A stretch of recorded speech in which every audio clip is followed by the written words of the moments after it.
ಸ್ನೇಹಿತರೆ ನಮಸ್ಕಾರ. Welcome to my YouTube channel. ಜೋಳದ ರೊಟ್ಟಿಗೆ ಏನು ಹಾಕಿ ರೊಟ್ಟಿನ ಮಾಡ್ತೀರಾ, ಎಷ್ಟು ವೈಟಾಗಿ ಬರುತ್ತೆ ಅಂತ ಅಂದ್ಕೊಂಡಿದ್ದೀರಲ್ವಾ?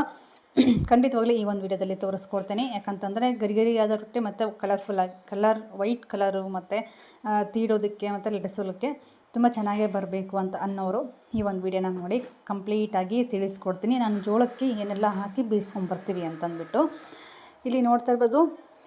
ನಾನು ಒಂದು 5 ಸೇರು ಜೋಳಕ್ಕೆ ಒಂದು ಸೇರು ಅಥವಾ 2 ಸೇರು ಆಗುವಷ್ಟು ಅಕ್ಕಿನ ಮಿಕ್ಸ್ ಮಾಡಿ ಹಿಟ್ಟನ್ನು ಬೀಸ್ಕೊಂಬರಬೇಕು. ಅದಕ್ಕೂ ಮುಂಚೆ ಅಂದರೆ ಈಗೆಲ್ಲ ರೇಷನ್ ಅಕ್ಕಿ ಕೊಡ್ತಾರಲ್ವ, ಅದು ಕ್ಲೀನಾಗಿ ತೊಳೆದ್ಬಿಟ್ಟು ಒಣಗಿಸ್ಬೇಕು. ಫಸ್ಟು ಕ್ಲೀನಾಗಿ ಒಣಗಿಸ್ಬಿಟ್ಟು ಜೋಳದ ಜೊತೆಗೆ ಮಿಕ್ಸ್ ಮಾಡಿಕೊಂಡು ಹಿಟ್ಟನ್ನು ಬೀಸ್ಕೊಂಡು ಬಂದ್ವಿ ಅಂತಂದರೆ ರೊಟ್ಟಿ ತುಂಬ ಚೆನ್ನಾಗೇ ಬರುತ್ತೆ. ಅಷ್ಟೇ ತೆಳುವಾಗಿ ಕೂಡ ಬರುತ್ತೆ, ಜೊತೆಗೆ ವೈಟ್ ಕಲರ್ ಕೂಡ ಬರುತ್ತೆ, ರುಚಿಯಾಗೂ ಕೂಡ ಬರುತ್ತೆ ನಮಗೆ ರೊಟ್ಟಿನ.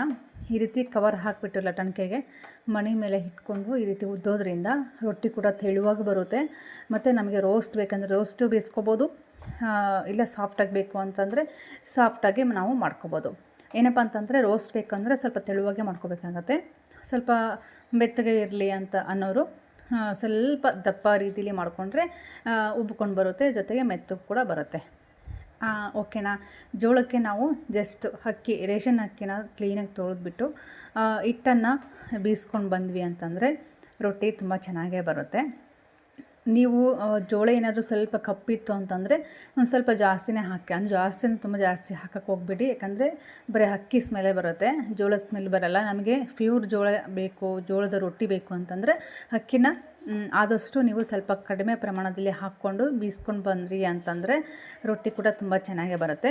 ಇಲ್ಲ ನಮಗೆ ಜೋಳ ಕರೆಕ್ಟಾಗಿ ಇದೆ, ಬಿಳಿ ಜೋಳನೂ ಇದೆ, ಚೆನ್ನಾಗಿ ಜಿಗಿ ಎಲ್ಲ ಬರ್ತಾಯಿದೆ, ಜೋಳ ಚೆನ್ನಾಗಿದೆ, ಪ್ಯೂರ್ ಜೋಳ ಅಂತಂದರೆ ನೀವು ಅಕ್ಕಿನ ಸ್ವಲ್ಪ ಪ್ರಮಾಣದಲ್ಲಿ ನೀವು ಹಾಕ್ಕೊಂಡು ಬೀಸ್ಕೊಂಡು ಬಂದ್ರಿ ಅಂತಂದರೆ ಸಾಕಾಗುತ್ತೆ, ಆರಾಮಾಗಿ ಆಗುತ್ತೆ. ಓಕೆ, ನೋಡ್ತಾ ಇರ್ಬೋದು. ನಾನು ಕೂಡ ಅಷ್ಟೇ ನಮ್ಮ ಒಂದು ಜೋಳಕ್ಕೆ ಕಡಿಮೆ ಪ್ರಮಾಣದಲ್ಲಿ ಜೋಳಕ್ಕೆ ಅಕ್ಕಿನ ಮಿಕ್ಸ್ ಮಾಡಿಕೊಂಡು ಹಿಟ್ಟನ್ನು ಬೀಸ್ಕೊಂಡು ಬರೋದು. ಯಾಕಂದರೆ ಜೋಳ ಮಾತ್ರ ತುಂಬ ಚೆನ್ನಾಗಿದೆ, ವೈಟ್ ಜೋಳ, ಜಿಗಿ ಕೂಡ ಬರ್ತಾಯಿದೆ. ಓಕೆನಾ? ಹಾಗಾಗಿ ಒಂದೊಂದು ಜೋಳ ಸ್ವಲ್ಪ ಜಿಗಿ ಕಮ್ಮಿ ಇರುತ್ತೆ, ಹಾಗಾಗಿ ರೊಟ್ಟಿ ಅಷ್ಟೊಂದು ಚೆನ್ನಾಗಿ ಬರೋಲ್ಲ. ಈ ರೀತಿ ಒಂದ್ರ ಮೇಲೆ ಒಂದು ಲಟ್ಟಿಸ್ಕೊಂಡು ಹಾಕೊಳ್ಳೋದ್ರಿಂದನೂ ನಮಗೆ ಆರಾಮಾಗಿ ರೊಟ್ಟಿ ಬರುತ್ತೆ, ಅಂಟ್ಕೊಳ್ಳೋದಿಲ್ಲ, ಏನೂ ಆಗೋಲ್ಲ. ನಾನು ಎಷ್ಟು ರೊಟ್ಟಿ ಬೇಕಾದರೂ ಕೂಡ ನಾವು ಉದ್ದುಕೊಂಡ್ಬಿಟ್ಟು ಅದಾದ ನಂತರ ಬೇಯಿಸ್ಕೊಂಡ್ರೂ ಕೂಡ ಓಕೆ, ತುಂಬ ಚೆನ್ನಾಗೇ ಬರುತ್ತೆ. ನಾನಿಲ್ಲಿ ಒಂದಿಷ್ಟು ರೊಟ್ಟಿನ ಉದ್ದಿ ಒಂದ್ರ ಮೇಲೆ ಒಂದು ಈ ರೀತಿ ಹಾಕ್ಕೊತಾ ಇದ್ದೀನಿ. ಅದಾದ ನಂತರ ನಾನು ಬೇಯಿಸ್ಕೊತೀನಿ. ಯಾಕಂತಂದರೆ ಒಂದೇ ಸರಿ ಬೇಯಿಸ್ಕೊಳ್ಳೋದಕ್ಕೆ ರೊಟ್ಟಿ ಆಗೋ ತಕ್ಷಣ ರೊಟ್ಟಿ ಬೇಯಿಸ್ಕೊಳ್ಳೋದಕ್ಕೆ ಕಷ್ಟ ಅನಿಸಿದರೆ ಈ ರೀತಿ ಮಾಡ್ಕೊಬೋದು. ನೋಡ್ತಾ ಇರ್ಬೋದು ರೊಟ್ಟಿ ಎಷ್ಟು ಚೆನ್ನಾಗಿ ಬರ್ತಾಯಿದೆ ಅಂತಂದ್ಬಿಟ್ಟು ಟರ್ನ್ ಮಾಡಿ ಬೇಯಿಸ್ಕೊಳ್ಬೇಕಾಗತ್ತೆ, ಚೆನ್ನಾಗೇ ಬರುತ್ತೆ. ನೋಡಿದಲ್ವಾ ಜೋಳಕ್ಕೆ ನಾನು ಹಾಕುವಂಥ ಟಿಪ್ಸು. ಇಲ್ಲಿ ನನಗೆ ಒಬ್ಬರು ಕಮೆಂಟ್ ಹಾಕಿದರು, ಜೋಳದ ರೊಟ್ಟಿಗೆ ಏನೆಲ್ಲ ತರಕಾರಿ ಪಲ್ಯ ಐಟಮ್ಸ್ ಮಾಡ್ತೀರಾ, ಅದನ್ನು ಸ್ವಲ್ಪ ತೋರಿಸ್ಕೊಡಿ ಅಂತ. ಇಲ್ಲಿ ಒಂದೊಂದಾಗೆ ನಾನು ತೋರಿಸ್ತಾ ಹೋಗ್ತೀನಿ 1 by 1 ವೀಡಿಯೋದಲ್ಲಿ, ಬಟ್ ಒಂದೇ ಸಲಕ್ಕೆ ತೋರಿಸಲ್ಲ. ಇಲ್ಲಿ ನಾನಿಲ್ಲಿ ಜೋಳಿಕಾಯಿ ಅಂತ ನಾವು ಇಲ್ಲಿ ಕರೆಯೋದು, ಜೋಳಿಕಾಯನ್ನು ಈ ರೀತಿ ಸೋಸ್ಕೊಂಡ್ಬಿಟ್ಟು ನಾನು ಪಲ್ಯ ಮಾಡ್ಕೊತಾ ಇದ್ದೀನಿ. ಅದು ಜೋಳದ ರೊಟ್ಟಿಗೆ ಮತ್ತು ಜವಳಿಕಾಯಿ ಪಲ್ಯ ಅಂದ್ರೆ ಕಾಂಬಿನೇಷನ್ ತುಂಬ ಚೆನ್ನಾಗಿ ಬರುತ್ತೆ. ಇಲ್ಲಿ ನೀಟಾಗಿ ನೀರಾಕಿ ತೊಳ್ಕೊಂಡು ಏನಪ್ಪ ಅಂತಂದರೆ ಹುರ್ಕೋಬೇಕಾಗುತ್ತೆ. ಫಸ್ಟು ಹುರ್ಕೊಂಡ್ಬಿಟ್ಟು ಚೆನ್ನಾಗಿ ಸ್ವಲ್ಪ ಲಾಸ್ಟಲ್ಲಿ ಎಣ್ಣೆ ಹಾಕ್ಕೊಂಡು ಫ್ರೈ ಮಾಡ್ಕೋಬೇಕು. ಇಲ್ಲ ಅಂತಂದರೆ ಫಸ್ಟಿಗೆ ನಾವು ಫ್ರೈ ಮಾಡ್ಕೊಳಕ್ಕಿಂತ ಮುಂಚೆ ಎಣ್ಣೆ ಹಾಕೊಳ್ಳೋದ್ರಿಂದ ಅದು ಸರಿಯಾಗಿ ಹುರಿಯೋದಿಲ್ಲ. ಫಸ್ಟು ಸ್ವಲ್ಪ ಎಣ್ಣೆ ಹಾಕ್ಲಾರ್ದಂಗೆ ಫ್ರೈ ಮಾಡ್ಕೋಬೇಕಾಗತ್ತೆ. ಇವಾಗ ಈ ರೀತಿ ಫ್ರೈ ಮಾಡ್ಕೊಂಡ ನಂತರ ಈರುಳ್ಳಿ ಮತ್ತು ಟೊಮೊಟೊ ಕಟ್ ಮಾಡಿಕೊಂಡು ಇಟ್ಕೋಬೇಕಾಗತ್ತೆ. ಯಾಕಂತಂದರೆ ಪಲ್ಯನ ಇದನ್ನು ಒಗ್ಗರಣೆ ಹಾಕಬೇಕಾಗತ್ತೆ. ಇಲ್ಲಿ ಲಾಸ್ಟಲ್ಲಿ ನಾನಿಲ್ಲಿ ಆಯಿಲ್ ಹಾಕ್ಬಿಟ್ಟು ಚೆನ್ನಾಗಿ ಫ್ರೈ ಮಾಡ್ಕೊತೀನಿ. ನೋಡ್ತಾ ಇರ್ಬೋದು, ಇದು ಆಲ್ರೆಡಿ ಹಾಕ್ತಾ ಬಂದಿದೆ, ಅದಕ್ಕೋಸ್ಕರ ಲಾಸ್ಟಲ್ಲಿ ನಾನು ಆಯಿಲನ್ನು ಹಾಕಿ ಕೈ ಆಡಿಸ್ಬಿಟ್ಟು ತೆಗಿತಾ ಇದ್ದೀನಿ. ಹಾಗೆ ನನ್ನ ಒಂದು ಚಾನಲ್ಗೆ ಯಾರೆಲ್ಲ ಹೊಸದಾಗಿ ನೋಡ್ತಿದ್ದೀರಾ ಪ್ಲೀಸ್ ಸಬ್ಸ್ಕ್ರೈಬ್ ಮಾಡ್ಕೊಂಡು ನೋಡಿ, ಪಕ್ಕದಲ್ಲಿರುವಂಥ ಬೆಲ್ಲೈಕನ್ನ ಪ್ರೆಸ್ ಮಾಡಿ ಹಾಲ್ ಅಂತ ಸೆಲೆಕ್ಟ್ ಮಾಡ್ಕೊಳ್ಳಿ. ನಾನು ಹಾಕಿರೋಂಥ ಪ್ರತಿಯೊಂದು ವೀಡಿಯೋಸು ನಿಮಗೆ ನೋಟಿಫಿಕೇಷನ್ ಬರುತ್ತೆ. ಇದಾಗಿದೆ ಆಲ್ರೆಡಿ. ಇವಾಗ ಒಂದು ಸೈಡ್ಗೆ ತೊಗೊಂಡ್ಬಿಟ್ಟು ಇವಾಗ ಇದೇ ಬೌಲ್ಗೆ, ಇದೇ ಕಡಾಯಿಗೆ ನಾನಿಲ್ಲಿ ಪಲ್ಯನ ಒಗ್ಗರಣೆ ಹಾಕ್ಕೊತೀನಿ. ಒಂದು ಪ್ಲೇಟಿಗೆ ತೆಗೆದುಬಿಟ್ರೆ ಅದು ಬಿಸಿ ಇರುವಾಗಲೇ ಒಗ್ಗರಣೆ ಹಾಕಿದರೆ ತುಂಬ ಚೆನ್ನಾಗೇ ಬರುತ್ತೆ. ಓಕೆನಾ? ಇವಾಗ ನೋಡ್ತಾ ಇರ್ಬೋದು ಅಷ್ಟು ಕಂಪ್ಲೀಟಾಗಿ ತೆಗೆದುಬಿಟ್ಟು ಇವಾಗ ಆಯಿಲ್ ಹಾಕ್ಬಿಟ್ಟು ನಾನು ಪಲ್ಯನ ಒಗ್ಗರಣೆ ಮಾಡ್ಕೊತೀನಿ. ಇಲ್ಲಿ ನಮಗೆ ಎಷ್ಟು ಬೇಕಾಗುತ್ತೋ ಅಷ್ಟು ಆಯಿಲನ್ನು ಹಾಕ್ಕೊಂಡು ಪಲ್ಯನ ಒಗ್ಗರಣೆ ಹಾಕ್ಕೊತೀನಿ. ಜೋಳಕ್ಕೆ ಪಲ್ಯ ಯಾರಿಗೆಲ್ಲ ನೋಡಿಲ್ಲ ಅಂತಂದರೆ ತಮ್ಮನೇಲಿ ಕೊಟ್ಟಿರ್ತೀನಿ, ಗೊತ್ತಾಗುತ್ತೆ ನಿಮಗೆ. ರೊಟ್ಟಿ ಜೊತೆಗೆ ತುಂಬ ಚೆನ್ನಾಗಿ ಹೊಂದ್ಕೊಳ್ಳುವಂಥ ಒಂದು ಪಲ್ಯ ಅಂದರೆ ಹೀರೆಕಾಯಿ ಪಲ್ಯ, ಜವಳಿಕಾಯಿ ಪಲ್ಯ. ಸುಮಾರು ಐಟಮ್ಸ್ಗಳಿದ್ದಾವೆ, ಅದನ್ನು ಒಂದೊಂದಾಗೆ ತೋರಿಸ್ತಾ ಹೋಗ್ತೀನಿ. ಇಲ್ಲಿ ಸಾಸಿವೆ, ಜೀರಿಗೆ ಮತ್ತು ಕರಿಬೇವು ಈ ರೀತಿ ಒಗ್ಗರಣೆ ಮಾಡ್ಕೊಂಡಾದಮೇಲೆ ಈರುಳ್ಳಿನ ಕಟ್ ಮಾಡಿ ಇಟ್ಕೊಂಡಿದ್ದೀನಿ. ಅಲ್ಲಿ ಕಟ್ ಮಾಡಿರುವಂಥ ಈರುಳ್ಳಿನ ಇದ್ರ ಒಳಗಡೆ ಸೇರಿಸ್ತಾ ಇದ್ದೀನಿ. ಇಲ್ಲಿ ಮೆಣಸಿಕಾಯಿನ ಸೇರಿಸ್ತಾ ಇರೋ ಯಾಕಂತಂದರೆ ತೋರಿಸ್ತೀನಿ ನಿಮಗೆ. ಮೆಣಸಿಕಾಯಿ ಬದಲಾಗಿ ನಾನು ಮೆಣಸಿಕಾಯಿ ಪೇಸ್ಟನ್ನು ಇದ್ರ ಜೊತೆಗೆ ಸೇರಿಸ್ತಾ ಇದ್ದೀನಿ. ಆ ಮೆಣಸಿಕಾಯಿ ಪೇಸ್ಟ್ ಏನಪ್ಪ ಅಂತಂದರೆ ಬೆಳ್ಳುಳ್ಳಿ ಮತ್ತು ಉಪ್ಪನ್ನು ಹಾಕ್ಕೊಂಡ್ಬಿಟ್ಟು ಪೇಸ್ಟ್ ಮಾಡ್ಕೊಂಡು ಇಟ್ಕೊಂಡಿದ್ದೀನಿ. ಅದು ತುಂಬ ಚೆನ್ನಾಗಿ ಹೊಂದಿಕೆ ಆಗುತ್ತೆ. ಹೀರೆಕಾಯಿ ಹೆಣ್ಗಾಯಿ, ಮೆಣಸಿಕಾಯಿ ಹೆಣ್ಗಾಯಿ, ಬದನೆಕಾಯಿ ಹೆಣ್ಗಾಯಿ ಪಲ್ಯ ಅಂತೂ ತುಂಬ ಟೇಸ್ಟಿ ಆಗುತ್ತೆ ಜೋಳದ ರೊಟ್ಟಿಗೆ. ಅದೇ ರೀತಿ ನಾನು ಮುಂದೆ ತೋರಿಸ್ತಾ ಹೋಗ್ತೀನಿ ಐಟಮ್ಸ್ಗಳನ್ನು. ಇವಾಗ ಈರುಳ್ಳಿ ಫ್ರೈ ಆಗಿದೆ, ಅದಕ್ಕೆ ಟೊಮೊಟೊನ ಕಟ್ ಮಾಡಿ ಹಾಕ್ಕೊತಾ ಇದ್ದೀನಿ.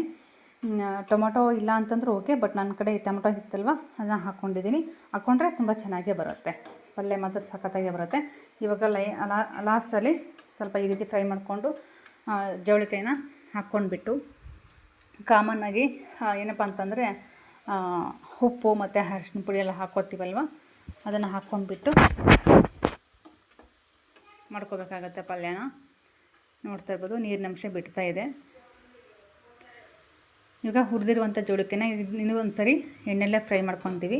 ಅದು ಆದ ನಂತರ ಉಪ್ಪು ಮತ್ತು ಅರಿಶಿನ ಎಷ್ಟಾಗುತ್ತೋ ಅಷ್ಟು ನೋಡ್ಕೊಂಡು ಹಾಕ್ಕೊಳ್ಳಿ. ಯಾಕಂದರೆ ಆಲ್ರೆಡಿ ನಾವು ಮೆಣಸಿಕಾಯಿ ಪೇಸ್ಟಿಗೆ ನಾವು ಇಲ್ಲಿ ಉಪ್ಪನ್ನು ಹಾಕ್ಕೊಂಡಿದ್ದೀವಲ್ವ, ನೋಡ್ಕೊಂಡ್ಬಿಟ್ಟು ಹಾಕ್ಕೊಳ್ಳಿ. ಲಾಸ್ಟಲ್ಲಿ ನಿಮ್ಗೆ ಏನಾದರೂ ಸ್ವಲ್ಪ ಕಡಿಮೆ ಅನಿಸಿದ್ರು ಇನ್ನೂ ಸ್ವಲ್ಪ ಜಾಸ್ತಿನ ಹಾಕ್ಕೋಬೋದು. ಒಂದು ಚಿಟಿಕೆ ಅರಿಶಿನ ಹಾಕಿಬಿಟ್ಟು ಲಾಸ್ಟಲ್ಲಿ ಮೆಣಸಿಕಾಯಿ ಪೇಸ್ಟ್ ನಾನು ಮಾಡಿ ಇಟ್ಕೊಂಡಿದ್ದೀನಿ ಅಂತ ಹೇಳಿದ್ನಲ್ವ, ಅದನ್ನು ಇದಕ್ಕೊಳಗಡೆ ಸೇರಿಸ್ಬಿಟ್ಟು ಮಿಕ್ಸ್ ಮಾಡಿ ಚೆನ್ನಾಗಿ ಫ್ರೈ ಮಾಡ್ಕೋಬೇಕಾಗತ್ತೆ.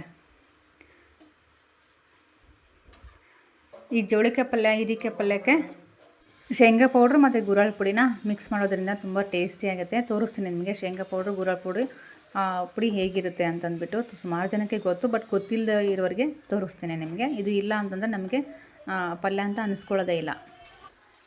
ತುಂಬ ರುಚಿಯಾಗಿಯೂ ಆಗುತ್ತೆ, ಘಮನೂ ಬರುತ್ತೆ. ಆ ಒಂದೆರಡು ಪುಡಿ ಹಾಕೊಳ್ಳೋದ್ರಿಂದ ನಾವು 15ರಿಂದ 20 ದಿನಕ್ಕೆ ಆಗೋವಷ್ಟು ಮಾಡಿ ಇಟ್ಕೊಂಡಿರ್ತೀವಿ. ಇದು ಗುರಾಳ್ ಪುಡಿ, ಇದು ಶೇಂಗಾ ಪುಡಿ. ಇಲ್ಲಿ ನೋಡ್ತಿರ್ಬೋದು ಶೇಂಗಾ ಪುಡಿ ಹುರಿದ್ಬಿಟ್ಟು ಈ ರೀತಿ ಮಿಕ್ಸಿ ಮಾಡಿ ಇಟ್ಕೊಂಡಿರ್ತೀವಿ ಒಂದಿಷ್ಟು ದಿನಗಳ ಕಾಲ ಆಗುವಷ್ಟು.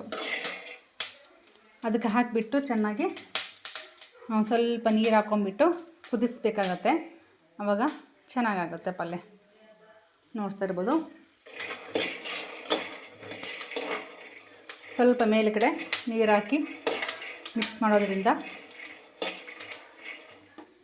ರುಚಿಯಾಗಿ ಟೇಸ್ಟಿಯಾಗಿ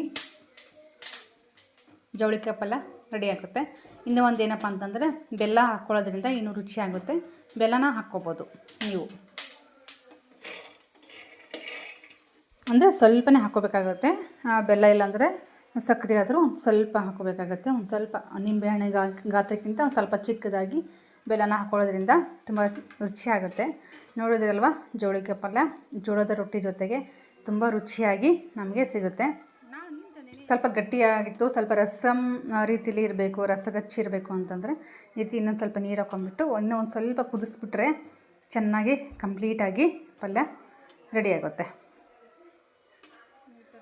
ಇದ್ರ ಜೊತೆಗೆ ಮೊಸರು ಇದ್ದರೆ ಮೊಸರು ತಿನ್ಬೋದು, ತುಂಬ ರುಚಿ ಕೂಡ ಆಗುತ್ತೆ. ನೋಡ್ತಾ ಇರ್ಬೋದು ಮೊಸರು ಜವಳಿಕಾಯಿ ಪಲ್ಯ ತುಂಬ ರುಚಿಯಾಗಿರುವಂಥ ಪಲ್ಯ. Thank you. ಯಾರೆಲ್ಲ ಕೊನೆ ತನಕ ವಿಡಿಯೋ ನೋಡಿದರೆ ಎಲ್ಲರಿಗೂ ತುಂಬ ಹೃದಯದ ಧನ್ಯವಾದಗಳು. Thank you so much.